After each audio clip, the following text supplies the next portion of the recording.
Good morning everyone. मैं गोपाल गढ़वाल और आज हम पढ़ेंगे एक्सरसाइज 1.5। इसका अपन ने फर्स्ट क्वेश्चन जो था वो लास्ट वीडियो में पढ़ लिया था, तो आज हम इसका सेकंड क्वेश्चन पढ़ेंगे। और सेकंड क्वेश्चन में देखिए क्या है, simplify each of the following expressions. इन सभी को अपने को क्या करना है, सिंप्लीफाई करना है, सोल्व करना है। ठीक है, तो देखेंगे इसमें 4 क्वेश्चंस हैं। तो इसमें फर्स्ट क्वेश्चन देखेंगे, इसका ये रहा अपने पास, तो ब्रैकेट लगा हुआ है इस दोनों के, मतलब इसका मतलब इन दोनों को क्या करना है, आपस में मल्टीप्लाई करना है। ब्रैकेट का मतलब तो मल्टीप्लाई होता है। तो मल्टीप्लाई करने के लिए आप इसमें इस प्रकार से कर लीजिए, पहले इस 3 से मल्टीप्लाई कर दीजिए इस वाले ब्रैकेट को। इस वाले ब्रैकेट का मतलब हो गया, पहले जो ये 3 होगा वो पहले 2 से मल्टीप्लाई होगा, और ये जो 3 होगा फिर इस अंडर रूट 2 से मल्टीप्लाई होगा। ठीक है भाई। फिर आगे के स्टेप में अपन क्या करेंगे, अंडर रूट 3 को इन दोनों से बारी बारी से मल्टीप्लाई करेंगे, 2 से और अंडर रूट 2 से। अंडर रूट 3 पहले 2 से होगा, फिर अंडर रूट 3 अंडर रूट 2 से मल्टीप्लाई होगा। तो देखते हैं, करते हैं अपन। पहले इस 3 को इन दोनों से मल्टीप्लाई करेंगे। ठीक है भाई। तो इस 3 को पहले 2 से मल्टीप्लाई करोगे, तो अपने मल्टीप्लाई में लिख लिया। फिर इस 3 को इस अंडर रूट 2 से मल्टीप्लाई करोगे, तो 3 इंटू अंडर रूट 2। बीच में साइन प्लस का आएगा, क्योंकि ये 3 भी प्लस का है और ये भी प्लस का है, तो साइन यहाँ पर किसका आएगा, प्लस का आएगा। ठीक है भाई। अब देखिए, इस अंडर रूट 3 को इस 2 से मल्टीप्लाई करोगे। भाई 3 को दोनों से मल्टीप्लाई कर दिया, तो अब इस अंडर रूट 3 को इन दोनों से बारी बारी से मल्टीप्लाई करोगे। तो अंडर रूट 3 को इस 2 से मल्टीप्लाई करो, तो अपन ने लिख दिया अंडर रूट 3 इंटू 2। ठीक है। फिर इस अंडर रूट 3 को इस अंडर रूट 2 से मल्टीप्लाई करो, तो under root 3 into under root 2। अब इसको थोड़ा सा और सोल्व कर लेते हैं। तो ये हो गया आपका 3 2 जा 6, और ये है आपका रेशनल और ये इरेशनल। भाई एक अंडर रूट वाली डिजिट है और एक बगैर अंडर रूट वाली डिजिट है, तो ये मल्टीप्लाई तो होंगे नहीं, एज इट इज़ वापस लिख देंगे। 3 अंडर रूट 2 वापस लिख दिया। बीच में ये जो मल्टीप्लाई का साइन था यहाँ पर नहीं है, तो ये गायब कैसे हुआ, भाई गायब नहीं है। यदि इन दोनों के बीच में कोई साइन नहीं, इसका मतलब मल्टीप्लाई फिर भी है इनके बीच में। ठीक है, तो कंफ्यूज होने की ज़रूरत नहीं है। ये देखिए आपका अंडर रूट 3 और 2, एक अंडर रूट वाली है और एक बगैर अंडर रूट वाली है, तो ये भी आपस में मल्टीप्लाई नहीं होंगे, तो इनको अपन एज इट इज़ लिखेंगे 2 अंडर रूट 3। अब ये देखिए, इसके भी ऊपर अंडर रूट है और इसके भी ऊपर अंडर रूट है, दोनों के ऊपर अंडर रूट है, इस वजह से ये आपस में मल्टीप्लाई हो जाएंगे। तो अंडर रूट के अंदर कितना हो जाएगा, 3 2 जा 6। दोनों के ऊपर अंडर रूट था, इस वजह से ये मल्टीप्लाई हो गई। ठीक है, तो अंडर रूट 6 आ गया। आगे ये सोल्व हो नहीं सकते हैं, ये बगैर अंडर रूट की है, तो बगैर अंडर रूट की और कोई डिजिट नहीं है, इस वजह से ये सोल्व नहीं होंगी। ये अंडर रूट 2 है यहाँ पर, तो अंडर रूट 2 वाले और कोई नहीं है। ये अंडर रूट 3 वाली है, तो ये और कोई डिजिट ऐसी नहीं है। अंडर रूट 6 वाली भी और कोई डिजिट नहीं है, तो ये आगे सोल्व नहीं होगी, यही इसका आंसर होगा। क्वेश्चन नंबर इसी का सेकंड देखते हैं अपन। 3 plus under root 3 3 minus under root 3 multiply करना है। तो इसमें मल्टीप्लाई के लिए अपने पास एक आइडेंटिटी होती है, जो कि अपन ने पिछली क्लास में पढ़ी थी। इसमें आइडेंटिटी अपने पास लग रही है a+b और a-b। ये होती क्या है, a² माइनस b²। ठीक है भाई, ये होती है a² माइनस b²। तो ये जो क्वेश्चन है अपनी इस आइडेंटिटी की इस फॉर्म में है, और इसका आंसर इस फॉर्म में हो जाएगा। तो अपने को क्या करना है, इसमें a² माइनस b²। भाई a+b और a-b ये आइडेंटिटी लग रही है, तो इसका आंसर a² माइनस b²। तो a का स्क्वायर करो, इसमें a ये होगा और b ये होगा। ठीक है, तो a मतलब 3 का स्क्वायर करो, b का स्क्वायर, भाई a² माइनस, तो माइनस लगा दिया, b का स्क्वायर, अंडर रूट 3 का स्क्वायर करो आप, अंडर रूट 3 का स्क्वायर होता है आपके पास 3। ध्यान रहे, अंडर रूट 3 का स्क्वायर करोगे तो वापस 3 आ जाएगा, अंडर रूट 4 का स्क्वायर करोगे तो वापस 4 आ जाएगा, अंडर रूट 5 का स्क्वायर करोगे तो वापस क्या आ जाएगा, 5 आ जाएगा। मतलब ये हुआ कि किसी भी अंडर रूट वाली डिजिट का आप स्क्वायर कर लो, आपके पास वापस बगैर अंडर रूट की डिजिट आ जाएगी। ठीक है भाई, ये आंसर हो जाएगा इसका। और इसका रीज़न एक्चुअल में होता क्या है, जैसे अंडर रूट 3 का स्क्वायर होता है, मतलब अंडर रूट 3 को आप 2 बार मल्टीप्लाई में लिखते हो। ठीक है, और 2 बार मल्टीप्लाई में लिखते हो तो ये आपस में मल्टीप्लाई हो जाएगा। तो 3 को 3 से मल्टीप्लाई करा तो 9 हो गया। अंडर रूट तो दोनों के ऊपर लगा हुआ है, और 9 का अंडर रूट कितना होता है, 9 का अंडर रूट होता है आपका 3। भाई 3 तो होता है, इसी प्रकार से तो निकालते हो। 9 का यदि अंडर रूट निकाल रहे हो, तो 3 का डिवाइड करा, 3 3 और ये 1, 3 × 3 हो गई है आपके पास, और एक पेयर बन रहा है ये, तो इसमें से एक बाहर आ जाता है आपके पास, और 3 इसका क्या आ जाता है, आंसर आ जाता है। तो 9 का अंडर रूट कितना होता है भाई, 3 होता है। ठीक है भाई, तो ये अपने पास हो गया अंडर रूट 3 का स्क्वायर कितना हो गया, 3 हो गया। अब 3 का यहाँ पर आगे क्या लिखा जा रहा है, 3 का स्क्वायर, मतलब 3 का स्क्वायर का मतलब हुआ 3 को 2 टाइम मल्टीप्लाई करो, 3 × 3, तो कितना है अपने पास 9। ये माइनस एज इट इज़ आ गया माइनस, और ये 3 एज इट इज़ आ गया। 9 में से 3 माइनस करा तो ये इसका 6 आंसर आ गया। अगला देखते हैं। अगले वाले में अपने पास आइडेंटिटी लग रही है a+b का होल स्क्वायर, जो कि होती है a² + b² + 2ab। ठीक है ना। तो अपन ये क्वेश्चन जो था वो लेफ्ट की फॉर्म में दे रखा आइडेंटिटी, और इसका जो आंसर होगा वो राइट हैंड की फॉर्म में होगा। ठीक है, तो a², तो a कितना आपका √5, तो √5 का स्क्वायर करा तो कितना आया अपने पास 5। अभी मैंने समझाया था आप लोगों को कि अंडर रूट वाली डिजिट का स्क्वायर करोगे तो वापस बगैर अंडर रूट की डिजिट आ जाएगी। वो आगे है प्लस की जगह प्लस, फिर b² √2 का स्क्वायर करो तो कितना आ जाएगा 2, प्लस की जगह यहाँ पर प्लस आ गया, फिर इस 2 की जगह वापस 2 आ गया, a × b, तो ये आपका एक a ले लो और इनमें से एक b ले लो। ठीक है, तो a × b कर रखा है। आगे सोल्व करते हैं, 5 और 2 कितना हो गया 7, प्लस की जगह ये आपका +2, और ये दोनों अंडर रूट के अंदर हैं तो मल्टीप्लाई हो जाएंगी, 5 × 2 = 10। ये 2 जो है आपका एज इट इज आएगा भाई, क्योंकि ये इस 2 से और इस 5 से मल्टीप्लाई नहीं होगा। 5 और 2 से मल्टीप्लाई 2 हो जाएगा, ये अंडर रूट के अंडर रूट वाली ही आपस में मल्टीप्लाई होगी, तो 5 × 2 = 10, तो ये आपका आंसर आ गया इसका। ठीक है, फोर्थ वाला देखते हैं अपन अभी। फोर्थ में देखिए क्या है, a-b और a+b वाली आइडेंटिटी लगेगी भाई आपके पास। ये a है, यहाँ पर भी a है, ये b है, यहाँ पर भी b है, सेम है ना, ओनली साइन का ही तो फर्क है बीच में। तो a+b और a-b की आइडेंटिटी लग जाएगी। इसमें होती क्या है, a² - b², तो लगा दो वापस वही a² - b²। a का स्क्वायर मतलब √5 का स्क्वायर कितना हुआ 5, b का स्क्वायर मतलब √2 का स्क्वायर कितना हुआ 2, तो 5 में से 2 माइनस करें तो अपने पास आ गया 3। ठीक है भाई, इजी है। आगे देखते हैं अपन क्वेश्चन नंबर 3। क्वेश्चन नंबर 3 में है, recall pi is defined as the ratio of the circumference say C of a circle to its diameter side, that is pi is equal to c/d. This seems to contradict the fact that pi is irrational.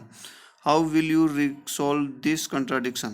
देखिए इसमें बोल रहा है recall, याद कीजिए आप, pi is defined as the ratio of the circumference of a circle to its diameter.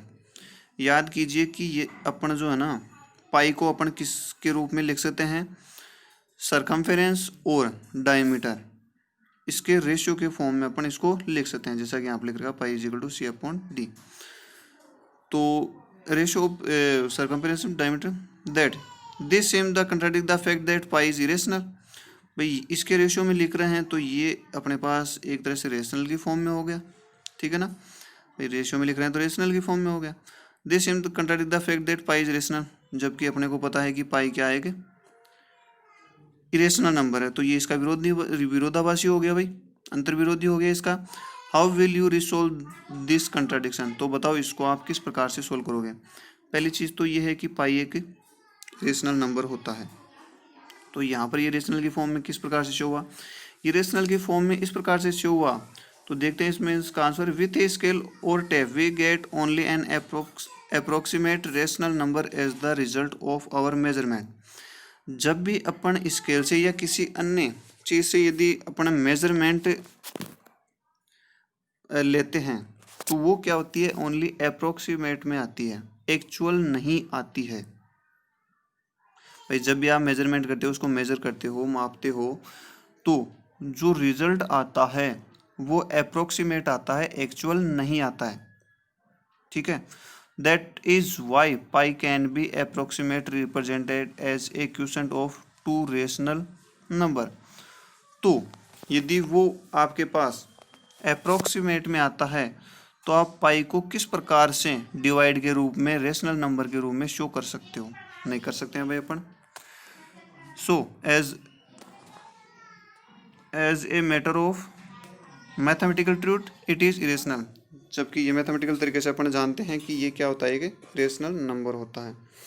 दोबारा से बता देता हूँ मैं, इसमें C/D की फॉर्म में है। तो यहाँ पर ये होता है कि अपन जब भी कोई सर्कल होता है और उसकी सरकमफेरेंस को यदि अपन मेजर करते हैं तो वो अप्रोक्सीमेट में लेते हैं, उसके निकटतम मान वैल्यू के पास में लेते हैं, मतलब ठीक है ना, एक्चुअल नहीं लेते हैं। और उसका डायमीटर भी एक्चुअल नहीं आता है। और यदि एक्चुअल नहीं आता है तो वो C/D की फॉर्म में कैसे हो सकता है भाई? तो अपन उसको डिवाइड के रूप में कैसे रिप्रेजेंट कर सकते हैं, उसको रेशनल नंबर कैसे बता सकते हैं? ठीक है, तो नहीं बता सकते वो, so it is mathematical truth. ये मैं भाई अपन जानते हैं कि जो ये पाई जो होता है आपका वो इरेशनल नंबर होता है। ठीक है, ये इसका आंसर हो गया भाई, क्योंकि इसमें ये एक्चुअल नहीं लेते हैं। एक तरह से यही रीज़न है इसका। जो सरकमफेरेंस होती है और डायमीटर होता है वो एक्चुअल नहीं लेते हैं, एक्चुअल वैल्यू नहीं होती है, उसकी अप्रोक्सीमेट में होती है। यही मेन रीज़न है इसका। आगे देखते हैं अपन। Represent under root 9.3 on the number line. Number line पे शो करना है इसको। तो नंबर लाइन पे शो करने के लिए पहले एक नंबर लाइन बना लिया अपन ने इसमें, यहाँ पर to represent under root draw a segment of 9.3 और एक 9.3 की लाइन बना दी यहाँ पर। ये नंबर लाइन तो बनाई दी, उसमें 9.3 ले लिया अपन ने स्केल से। Let a represent 9.3 extend it by 1 centimetre. 9.3 लेने के बाद में जैसे यहाँ पर ए तक 9.3 हो गया, इसको 1 सेंटीमीटर और बढ़ा दो तो ये कहाँ तक हो गया, 10.3 तक हो गया भाई। ठीक है, शो पॉइंट 10.3/2। अब इसको क्या कर दो, 2 से डिवाइड कर दो, मतलब इसको हाफ कर दो। किसको, 0 से लेके 10.3 है ना, इसको हाफ करोगे आप, तो हाफ करोगे आपका तो 5.1415 आ जाएगा, ये यहाँ पर आ जाएगा। ठीक है भाई। इसके बाद by O on number line with O as a centre and radius 5.15 units. अब इस ओ को सेंटर ले लीजिए और रेडियस ले लीजिए आपके स्केल में 5.15 unit. Draw a semi circle. भाई यहाँ पर कंपास की नोक रख लीजिए और यहाँ पर आपका पेंसिल आ जानी चाहिए। तो इतनी ये 5.15 हो गई। और यहाँ से कंपास की नोक रख के आप एक क्या बना लीजिए, कंपास की नोक आप यहाँ पर रखोगे और एक सेमी सर्कल इस प्रकार से आप बना लोगे। ठीक है ना। सेमी सर्कल बनाने के बाद में draw a semi circle, draw a B perpendicular. अब यहाँ पर जो आपका ए है ना, यहाँ पर एक ये जो ए यहाँ पर आपका यहाँ वाला 9.3 वाला, यहाँ पर एक परपेंडिकुलर ड्रॉ कर लीजिए। कैसे करोगे भाई परपेंडिकुलर, तो इस प्रकार से आप जानते हो, या तो 90 डिग्री एंगल बना लीजिए या कंपास में ये कुछ भी मेजरमेंट लेके एक आर्क यहाँ पर, फिर आर्क यहाँ पर और एक यहाँ से ऊपर की तरफ और फिर अब की बार यहाँ से, ये इस प्रकार से आपका क्या हो जाता है भाई, परपेंडिकुलर हो जाता है यहाँ पर। ठीक है, तो यहाँ पर एक परपेंडिकुलर बना लीजिए। और परपेंडिकुलर बनाने के बाद में जो ये ए से लेके बी तक की जो डिस्टेंस है ना, वही आपकी क्या है, अंडर रूट 9.3 है। फिर से बता देता हूँ इसको, आप थोड़ा सा इस प्रकार से कर लेना। ये 9.3 ले लेना, जैसे मान लो ये आपका ओ है और यहाँ पर यह आपका ए आ गया।